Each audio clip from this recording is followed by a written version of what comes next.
Big design में आपका स्वागत है। इस चैनल में आप देख सकते हैं कि घर की ऊंचाई का डिजाइन दिखाया गया है। ऊंचाई डिजाइन में कई डिजाइन दिए गए हैं कि आपको अपने क्षेत्र के अनुसार ऊंचाई कैसे डिजाइन करनी चाहिए।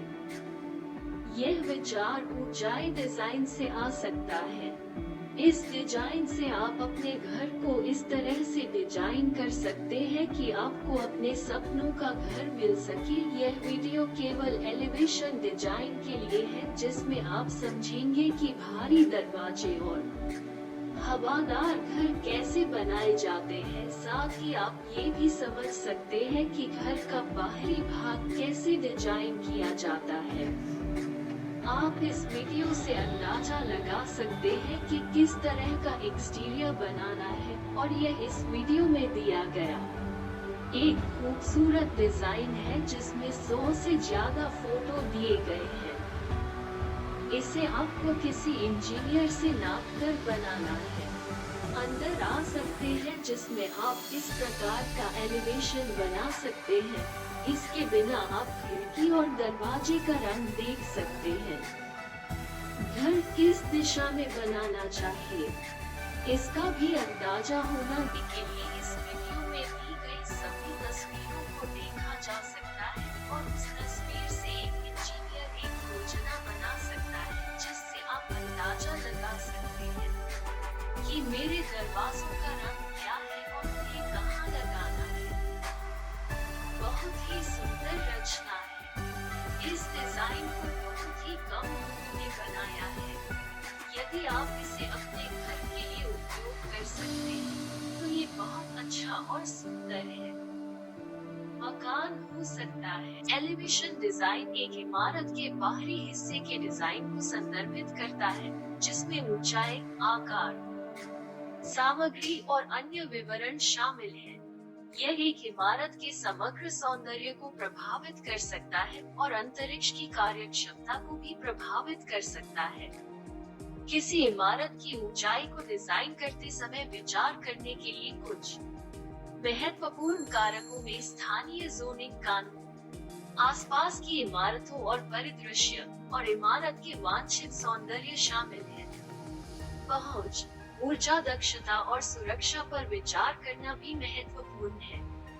स्थापत्य शैली, डिजाइन को घर और आसपास के पड़ोस की स्थापत्य शैली का पूरक होना चाहिए।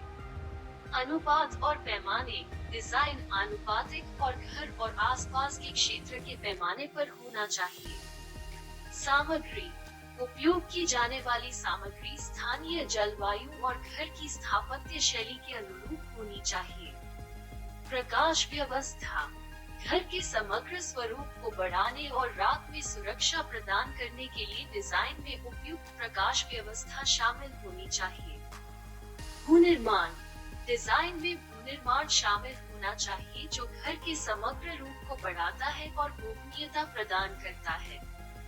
सुरक्षा, डिजाइन को प्राकृतिक खतरों जैसे बाढ़ जैसे सुरक्षा चिंताओं को ध्यान में रखना चाहिए, और यह सुनिश्चित करना चाहिए कि घर संभावित नुकसान से बचाने के लिए पर्याप्त ऊंचा हो। ऊर्जा दक्षता, डिजाइन में ऐसी विशेषताएं शामिल होनी चाहिए जो घर को अधिक ऊर्जा कुशल बनाती है, जैसे इंसुलेशन, सौर पैनल और ऊर्जा कुशल खिड़कियां। एक पेशेवर वास्तुकार या डिजाइनर के साथ काम करना भी महत्वपूर्ण है, जिसके पास घर की ऊंचाई का अनुभव है, और यह प्रक्रिया के माध्यम से आपका मार्गदर्शन करने में मदद कर सकता है और यह सुनिश्चित कर सकता है कि आपका डिजाइन सभी आवश्यक कोड और नियमों को पूरा करता है। आर्किटेक्चरल प्लानिंग एक इमारत या संरचना के लेआउट और कार्यात्मक पहलुओं को डिजाइन करने और व्यवस्थित करने की प्रक्रिया को संदर्भित करता है। इसमें साइट का विश्लेषण करना, ग्राहक की जरूरतों और आवश्यकताओं का मूल्यांकन करना और एक कार्यात्मक और दृष्टिगत रूप से आकर्षक डिजाइन बनाना शामिल है, जो स्थानीय बिल्डिंग कोड और विनियमों का अनुपालन करते हुए ग्राहक की जरूरतों को पूरा करता है। प्रक्रिया में आमतौर पर कई महत्वपूर्ण चरण शामिल होते हैं। साइट विश्लेषण, इसमें आसपास के क्षेत्र, साइट की प्राकृतिक विशेषताओं और किसी भी संभावित चुनौतियों या अवसरों का अध्ययन करना शामिल है। कार्यक्रम विकास, इसमें भवन के लिए ग्राहक की आवश्यकताओं और आवश्यकताओं की एक सूची बनाना शामिल है, जैसे कमरों की संख्या, रिक्त स्थान के प्रकार और वांछित सुविधाएं। डिजाइन विकास, इसमें एक डिजाइन बनाना शामिल है जो क्लाइंट की आवश्यकताओं को शामिल करता है और साइट विश्लेषण और स्थानीय बिल्डिंग कोड और विनियमों को ध्यान में रखता है। निर्माण दस्तावेज, इसमें भवन के लिए विस्तृत योजनाएं और विशिष्टियां बनाना शामिल है, जिसमें फर्श योजनाएं, ऊंचाई और निर्माण के लिए उपयोग किए जाने वाले खंड शामिल हैं। निर्माण प्रशासन, इसमें ये सुनिश्चित करने के लिए निर्माण प्रक्रिया की देखरेख करना शामिल है कि भवन योजनाओं और विशिष्टताओं के अनुसार बनाया जा रहा है।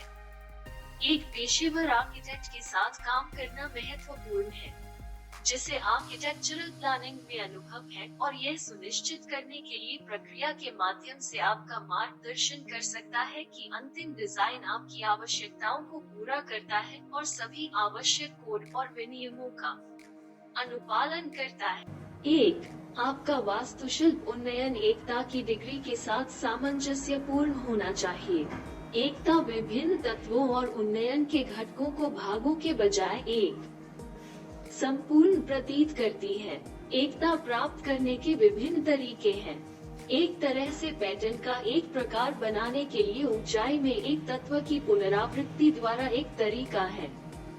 एक और रेखा की निरंतरता शाब्दिक या दृष्टिगत रूप से है, या शायद एक पैटर्न की निरंतरता एक ग्रिड का निर्माण करती है, कुछ ऐसा जो आंख को ऊंचाई की ओर ले जाता है।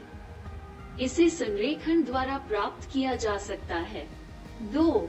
जबकि आपके स्थापत्य उन्नयन में एकता की आवश्यकता है, इसके लिए विविधता या उबाऊ की भी आवश्यकता है। पहली नजर में दोनों अवधारणाएं विरोधी लग सकती हैं, लेकिन डिजाइन में इसे ही हम एकता के भीतर विविधता कहते हैं। तो वह कैसे काम करता है? उदाहरण के लिए, आप पूरी ऊंचाई पर आयताकार या वृत्ताकार इकाइयों का उपयोग करके ज्यामिति में एकता बनाए रख सकते हैं, लेकिन उन्हें रंग या आकार में अलग अलग कर सकते हैं। आप रंग को एक कर सकते हैं, लेकिन तत्वों के आकार या आकार को बदल सकते हैं। आप समान आधार इकाई या तत्व का उपयोग समान आकार के साथ भी कर सकते हैं और प्रत्येक इकाई के अनुसार संशोधन लागू कर सकते हैं, जैसे कि झुकाना, घुमाना, खींचना या मोड़ना। 3. दर्शकों